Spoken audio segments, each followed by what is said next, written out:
இது வந்து மேற்கு பகுதிங்க. நிலா வந்து இப்போ மேற்கு பகுதியில் சூரியன் மறைஞ்ச இடத்துல இருக்குது. ஆக்சுவலாக வந்து இது வந்து கிழக்கு பகுதி.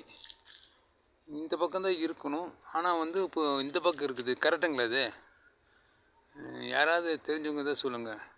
சூரியன் மறைய திசையில் நிலா வருமா? கிழக்கு பகுதியில் தானே வரும். சூரியனுக்கு ஆப்போசிட்டில் தானே வரணும். சூரியன் இருக்கிற பக்கமே நிலா வந்துருக்குது. இது கரெக்டுங்களா? தெரிஞ்சவங்க யாராக இருந்தால் சொல்லுங்கள் பார்க்கலாம். நல்லா பாருங்கள், நிலா தெரியுது பாருங்கள். அங்கே அரை நிலா தெரியுது, ஆனால் இந்த கேமராவில் வந்து முழு நிலவாக தெரியுது. என்னன்னு தெரில.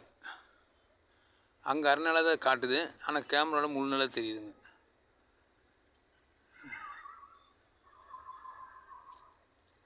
கடவுளுக்கு நம்ம வணக்கத்தை சொல்லுவோம். நன்றி, தேங்க்யூ.